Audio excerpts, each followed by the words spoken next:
pagiging ikaw. Ako ang mundo mo. So, ibig sabihin, may iba ka pang gusto. Kasi may iba pa namang planeta sa universe. Ano ba yan? Ang hirap naman pakiligin.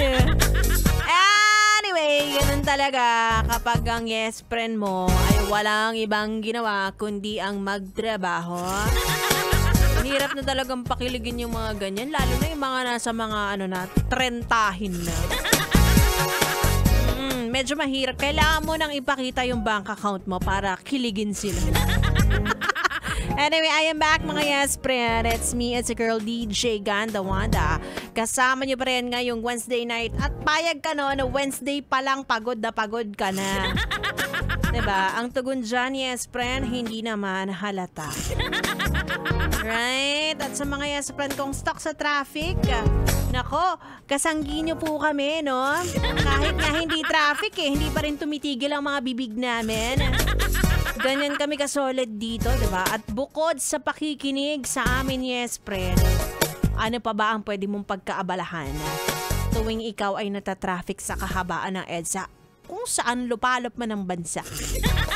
Dahil nga hindi lang naman sa EDSA ang traffic, diba? Kahit nga sa iskinita, sa paglalakad natatraffic Marami naman pwedeng gawin, no? Laro ka ng games o kaya kilalanin mo yung katabi mo. Makipag-connect ka sa katabi mo, diba? Basta siguraduhin mo na yung itsura mo, hindi mo kang scammer, hindi mo kang hold-upper, snatcher, ganyan. Hindi mo kang masamang loob. Maraming dinadalang sama ng loob, pero hindi masama. Mga ganon. Ako, sa totoo lang sa biyahe, nakakapag-isip-isip ako ng mga bagay-bagay. Sabi ni Joshua, hindi mo kang nangunguha bigla ng burger stick. Oy, nakita ko yan. Nakakaloka. O, again, sa mga commuters dyan, sa mga nasa labas, mag-ingat-ingat kayo dahil meron ngayon nag-i-eat and run. Nakakaloka, bukod sa eat and run, nanununtok pa si Kuya.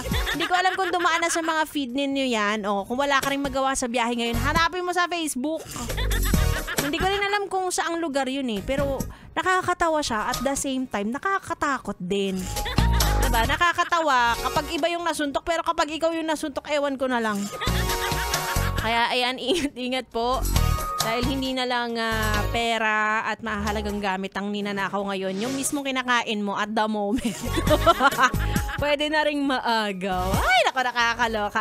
Anyway, eto, hindi naman na nangaagaw ng pagkain, pero mahilig din siyang kumain. Makakasama ko na ang bibi niyo on air, bibi ko naman off air. B-boy, Bibo. Tuloy-tuloy ang ating tugtugan dito lang sa 101.1. Yes, FM Solid.